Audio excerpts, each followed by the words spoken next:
So it's when you know that the devil is fighting you for something, like if something is really hard, if you're struggling to do something, it can be hard to connect with students, but it's the main goal is that we can connect with students, that we can show them love. We can talk to them. And then like when I'm afraid of teaching as well, it's like, okay, yeah, and I know I need to do that. I know I need to teach. There's a reason for it. So how do you power up in the sense that like, if you're starting to feel tense or anxiety or fear before you have to teach, how do you get through that and actually show up to follow through? I've actually had a couple times teaching where I like totally bailed. Like, okay. Last year, it's like somebody goes out the door. You're like, who was that? It was Colby. He's gone. Hey guys, welcome to this week's Midweek Motivation. We are jumping into a follow-up on the story of Esther in the Bible. This Sunday we talked about Esther, and Pastor Gabe talked about this life hack that we pull from Esther that says that we should seize the moment. And we have a video that we did a while back of Colby and Jan, and them both sharing their stories of how they seized the moment and worked through any kind of barriers or struggles that they had to really have a huge impact in their community. And so we're going to watch that today, and I'm just thinking about you and praying that you'll find your moment to seize. Well, welcome back to the Midweek Motivation episode of the Westside podcast. My name is Gabe Kolstad, and I'm pumped this week to be here with my friends Colby and Jan. Welcome to the Midweek Motivation podcast, where we bring practical help for your faith and life. Here's today's episode. Well, we want to get to know you just a little bit before we jump into the topic for the day. So why don't we start with you, Colby? Why don't you tell us a little bit about yourself and how you got connected to Westside? I really got connected to Westside. Like, I've been here my whole life. I mean, my dad's one of the pastors, and so he went here, and so I went here. And eventually, I just didn't feel right about it. I had gone through some things, and I just kind of separated myself. Okay. But after that, for a while, I either didn't go to church or I had church hop. And so I tried a bunch of different churches, and then I started to find some things about those. And I was like, okay, maybe those aren't really the best, or things would happen, it just didn't seem right. So I went back here and I realized, I have some friends here. Like, this guy I've known since I was in 4th grade or even younger.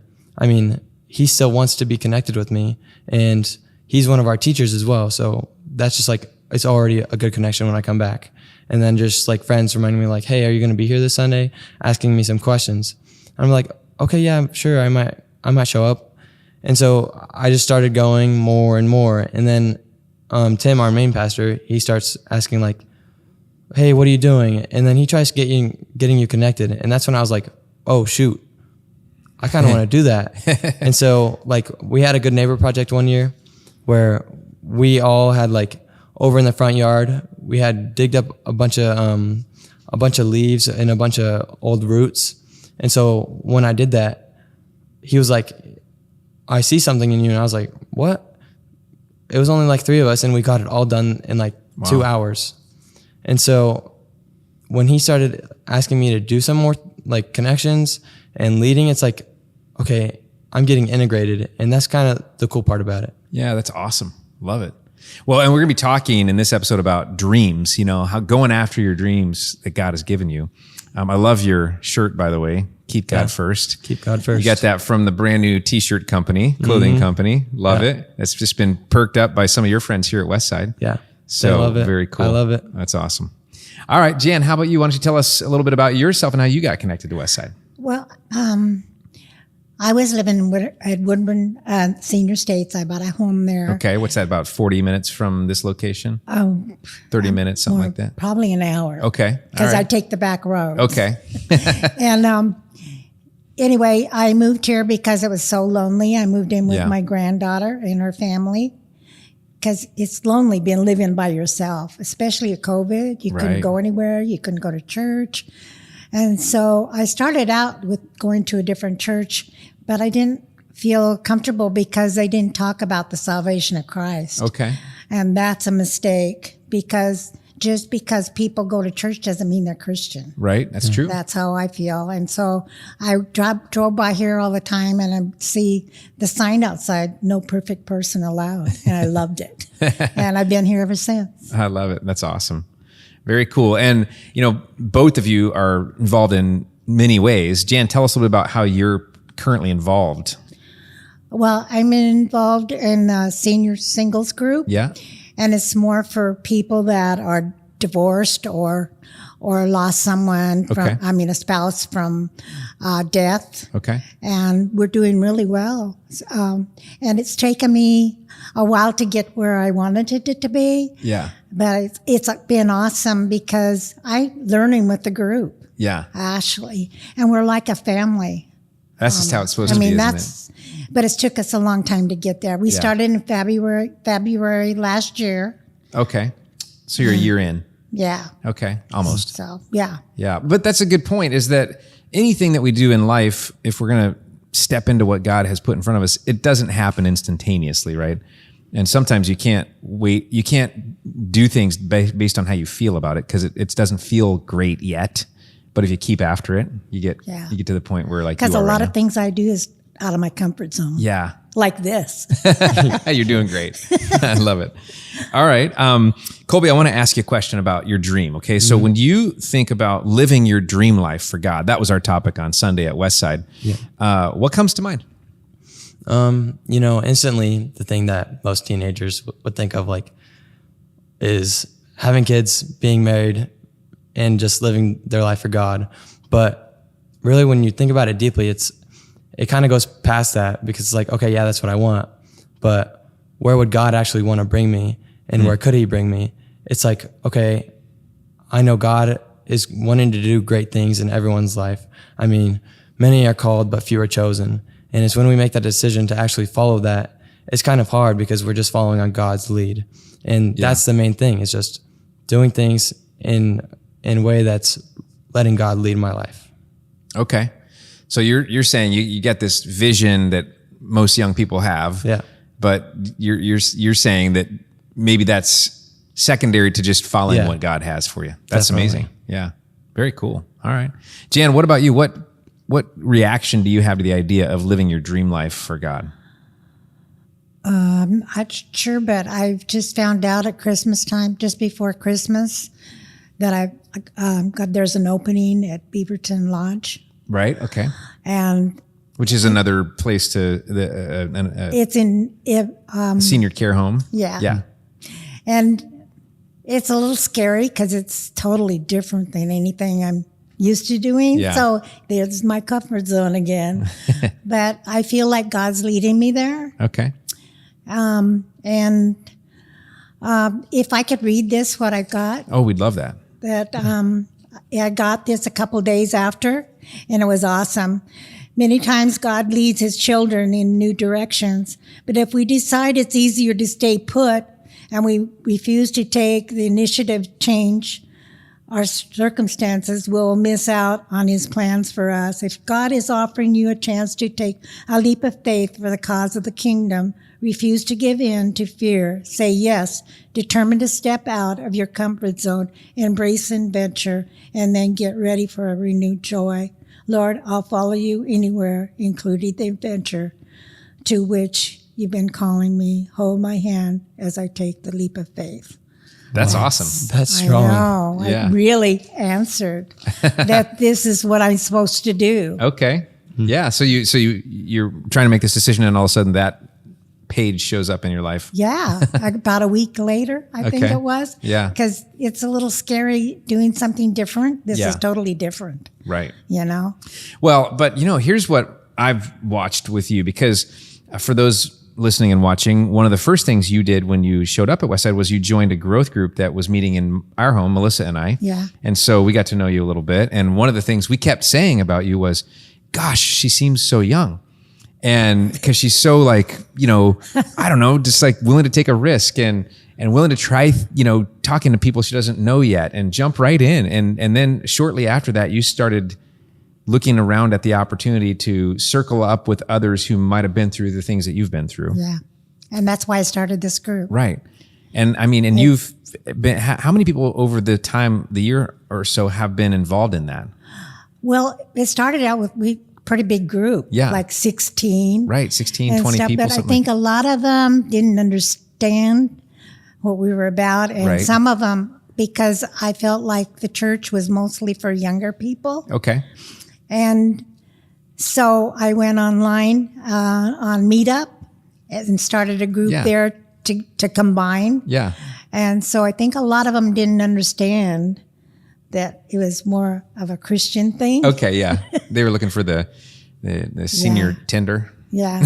And no, so I'm just kidding. Now it's dwindled. The most we usually get now is maybe 8, but because they can't always come. Right, yeah. So it's like. But the key thing is that you stepped out and, I mean, not only did you say, pick me, I'll do this, but you said, let me think about all the ways I could get the word out. And I thought that was so cool.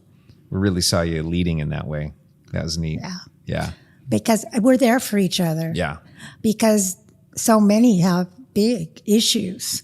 Like there's one lady that's lost her husband a couple of years ago, and she has no family. Yeah. She has no kids, no family. And so we're there for her. We're there for each other. Yeah. So it's been awesome. Yeah, I think one of the things I hear you both saying, just in reaction to the idea of living your dream life, is you got to take a risk. You got to take a step, and you got to follow that lead, even though you don't always know how it's all going to work out. Or really, sometimes even what it's going to turn into, right? Yeah. You just know this step is in front of you, and it's part of the dream that you know God has for your life. I let them know that I have problems just as much as they do, you know? Yeah. So I don't want them to feel inferior to me. So. That's great. One of the things we talked about on Sunday, and in the series we're in, Dream, I Dare You, we're really going after this topic of God has a plan, a dream for your life. I know the back of that shirt that you're wearing, Colby, right now has Jeremiah my favorite 29:11. verse from the Bible, Jeremiah 29:11. For I know the plans I have for you, declares the Lord, plans to prosper you, not to harm you, plans to give you a hope and a future, right? God has a plan for all of us, a dream for all of us. And in this series, one of the things that we just talked about was you find your dream life at the intersection of your pain and your passion. And it's kind of, we wish it was only through our passion, right? But it also involves our pain. So, Jan, I want to start with you on this question. Have there been any painful experiences in your life that God has used to help you see your purpose? And tell us about that. I mean, you already mentioned a little bit of it, but explore that a little more. Because when my husband died, passed away 12 and a half years ago, it was really hard because you lost everything. Yeah. You lost your friends you had. You just lost so much. And so I went through a lot. I've had a lot of surgeries. I've had 3 hip replacements because one of them popped out. I have a supposed to knee happen, replacement, both shoulders. Wow. And I've got a stimulator going up my back. And I've had 4 back surgeries, all in 11 years. Wow. So I'm bionic. Yeah, you are. You know? So how do you feel that has prepared you? Or, I mean, what do you take forward from that you share with people? Because I feel like there's a lot of pain, especially people that are getting older, because we have a lot more pain, a lot more issues like arthritis, and we're just not able to do the things we used to be able to do. And so that's what caused me to do this, is because we need to be there for each other, that we're going through difficult times. Yeah. Because as we go older, we're falling apart. Yeah, I mean, a lot of times we talk about psychological pain or emotional pain. You're talking about even physical pain. Yeah. Being there for each other in that time. That's really great. Yeah. Wow. Colby, you got any painful things that have kind of steered you in the right direction now? I'd say like overall, probably, definitely. I mean, that's mainly like every time I go through something hard, it's like, okay, dang, I really just learned a lesson right there. Yeah. I mean, I was going through this really big problem one time, and I just hurt my back from a cross country season. I mean, this was this year, and it was like, I don't know what to do with this. I don't know how I can like am I going to be able to play with this? How long is this going to last? And I still have back pain, but I just knew like when I figured it out, like I just had to give it to God right now. Even though I'm in pain, I still have to rely on him for peace. And all these lessons that I've learned, like, I mean, high school, there's a lot of drama that goes around in school. There's a lot of just overall things that people struggle with mentally. So sometimes people's problems become my problems. Yeah. And I mean, that's a big thing. And so it's like, when you get connected to those, it's like, okay, how can I pray for them? Or how can I help them and lead them? And that's also really in just becoming a leader. And I think also the really huge thing that's led me into what I do now as a leader is I used to have like severe social anxiety. Okay. And like somehow now I teach. And it's like, okay, I'm so afraid of doing that sometimes. And I'm like, okay, yeah, there's definitely something fighting me right now. Like I was going through it. And that's what separated me from the students for a while. I was like, I did not want to be connected with anyone. I just wanted to be next to my mom. That was my safe place. And I didn't want to go like talk to anybody. So I would help in the preschool, or I just wouldn't go to church. But when I like had talked to people and I had started learning more about God and learning more about my faith, probably when I was in like 8th grade, and now I'm a junior, it was like I had that moment of, what is this spark that I like? Yeah. And I just like, I started researching, and the more that you like, I would write down, or the more I would answer questions in my classes, I'd be like, God is really in this right now. And even though I go to a small private school, and it's a really good community, but sometimes it can be hard. But I have like those teachers, and they really helped me learn like, hey, you do have a faith. And we have like some tests as well where they like ask you questions like, what are your spiritual gifts? And sometimes those aren't the best reliable thing. Yeah. Like, oh, it says that I have exorcism. And it's like, wait, hold on. You have what? But like, the main thing is that I have a gift of like just being able to love other people. And sometimes the devil also fights that. So it's when you know that the devil is fighting you for something, like if something is really hard, if you're struggling to do something, it can be hard to connect with students, but it's the main goal is that we can connect with students, that we can show them love. We can talk to them. And then like when I'm afraid of teaching as well, it's like, okay, yeah, and I know I need to do that. I know I need to teach. There's a reason for it. So how do you power up in the sense that like, you know, if you're starting to feel tense or anxiety or fear before you have to teach, how do you get through that and actually show up to follow through? You know, I've actually had a couple times teaching where I like totally bailed. Like, okay. Last year, It's like somebody goes out the door, you're like, who was that? It was Colby. He's gone. it was like, last year I had broken my ankle and I was going to co-teach with, Linda. Okay. And like, I wanted to do it with her, but I was like, I don't know if I'm going to be able to because I just broke my ankle. And so I didn't end up doing that. And then like, actually the last couple of times I've been trying to teach, there's just been something that's kept me from doing it every single time. Like I was supposed to teach last week, but we got snowed in. Right. So I couldn't teach. And I mean, I also kind of felt unprepared, but I was like, I'm going to face this anyways and I'm going to do it. So, and then the previous time I just couldn't end up doing it because I didn't have enough time to study it. I'd only looked at it like once. And then it was a day before and I was like, okay, shoot, I have to do this now. And I was just totally unprepared. And I feel like that's when I realized that the devil was trying to fight me for it. And so the thing that in other situations where I realized, how do I deal with this stress is, okay, why does God, like I have to think, why does God want me to do this? Mm-hmm. What could he be calling me for? Like, what could this be doing to help other people? And so good. Yeah. Like what really can I do in right now that's going to give this to God? I mean, cause it's not in our control, right? It's like, it's his control. And even when we're afraid, like we have all these thoughts. I mean, one of my favorite verses is Proverbs 19:21. Okay. Many are the thoughts in the mind of a man, but it is the purpose of the Lord that will stand. Yeah. It's like, even though I'm going to think all these things, or I'm going to say I'm going to do this, sometimes I just won't. But it's God's purpose that'll stand, and it's God's will that'll lead me through these things.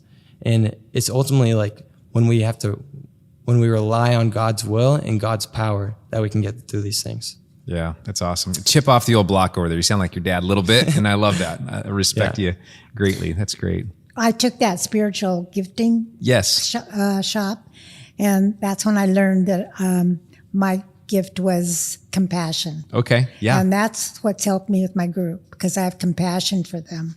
Yeah. That's a really good point, is that, when you realize God's got a dream and a plan for you, the cool thing is he's equipping you along the way with a special talent, a gift, the capacity to do that. Yeah. And you can lean on that. And, it really powers you through. I didn't realize how much it meant until I started this group. Yeah. Well, you get out on the limb a little bit. Yeah. And you need the help. All right. I want to ask you this too, guys. Are there any areas of passion that you're excited about pursuing in your life? So you've got the pain side of things. And then what about the passion side of things? If your dream's going to show up in the intersection of your pain and your passion, is there something that you're just super passionate about that's out there for you and it's pulling you forward a little bit? Either one of you have a thought about that? What's part of your dream or something that you're really passionate about and you're excited to see that develop here in this season? I'm excited for what it's done in my group because we're growing together. Mm-hmm. And we're like family. Yeah. And that's really where it all good. is, Being like really that close and being like family. That's important when you're connecting with people. Yep. I think the biggest thing about the passion part for me personally is just like relying on does this make me happy, or does this bring God's peace with it? And when I think about teaching, I also think about coaching, because last year when I had broken my ankle, I'd kind of done this assistant coach thing. Okay. And so I had like a ton of fun with that. I was able to help my guys and be like, hey, I have another set of eyes and this is what I see you doing wrong. And it's the same type of thing. Like, I really love being able to just like help others get better and help others change at things. I mean, if I say I would have to do anything as a job, it would be coaching, because I just think that's really cool. And when I was originally injured with my back this year, I was like, okay, I talked to my coach, maybe I could coach for a little bit, or maybe I could like just help. And he was like, no other coaches besides the actual coaches. And that kind of made me mad for a little bit, but I was like, you know what, it's fine. They still need my help, and I can still help them either way. And I can still show them like, hey, you're doing good, but just giving them some advice. And that's the same thing with what I do with the students, is I will give them like some advice. Like if they're saying they're going through a problem, I'd be like, hey, maybe, you could do this. Or I tell them a Bible verse. It's just the same idea. Like, hey, I want to help you through this. I see it from the outside. I can just get you through it. I've been through these things, especially for middle schoolers. Like, I've been through this problem, and I can show you the way that I figured it out. Yeah. Or I fixed it. Yeah. It's great. Through it all, through all the pain and all that, my favorite song is Through It All, because it brings you closer to Christ. Yeah. What are some of the words of that song? Oh, shucks. I think I remember that. I think my parents would play that song. I had it memorized for a while, but I kind of lost it. I think it's like, I've learned to trust in But Jesus. it's so good. I've learned to trust in God through it all. Yeah. Yeah. That's great. What do you guys think you would say to someone who's listening, who's maybe hasn't jumped out of their comfort zone yet? They feel too afraid. They know there's something for them out there, but they just haven't gone for it like you guys have yet. What advice would you give to them? You just have to step out. Okay. And do it, with God's help. You can't do it on your own. Okay. I've learned that. I can't do it on my own. I can't do this on my own. Yeah. That's very true. I kind of heard this thing. It was actually earlier in one of my classes. We were reading about Obadiah, and at the end of the book, it's Jerusalem is restored, as well as Edom and other nations. And it's just like, the main point is God is going to deal with all the evil, but he will also bring healing and peace. And so the thing is, when we think, okay, we can't do this, or I don't want to do this, we know that if we give it to God, he can deal with it. He can destroy all that evil that's going to take you away from it. And he's going to bring healing and peace through the process of what you go through. Because, I mean, through my experience, it's hard being a leader. And it's hard and it's easy. There are things that are really fun. Yeah. There are things like, oh, shoot, I have to do this right now. Yeah. But God will bring you through it either way. And he'll strengthen you and he'll just lead you through it. And when we do have the fear of God in our hearts, which is just knowledge and experience, and that experience part is really important, because we can have wisdom, which is knowledge, and then we can have fear of God, which is wisdom, knowledge, and then being able to experience that and being able to apply it to our life. So just knowing that, okay, God can power me through this. Like you said, I can't do this by myself. No one can ever get past anything. Like when I'm trying to get past sin, I'm like, dang, dude, why do I keep doing this? But it's eventually, and I mean eventually, because like you said way earlier, it will take time. And we just have to continue pursuing it and continue doing it with God. That's great. If you do it without God, it falls apart. Yeah, it does. And sometimes, and I've experienced this, you launch out doing something that's maybe your own idea on your own, and it turns into nothing. It turns into nothing. So, well, thank you so much, both of you, for taking your time, for being transparent with us, and just sharing a little bit of your journey. And I got to tell you, I'm so proud of both of you for the way that you're jumping out there, you're going for it, and watching where God is leading both of you. It's so exciting to see what might be out there in the future for you. And even for sure right now, we see an impact from your life. So thank you. Mm-hmm. Thank you. Appreciate you both. Yeah. Thank you for having us. Yes, thank you. We hope you enjoyed this episode of Midweek Motivation. To make sure you don't miss any content in the future, please subscribe, share, and if you enjoyed this, give us a like, and consider popping by a Westside service some weekend. You can find out more at westsidecommunitychurch.com.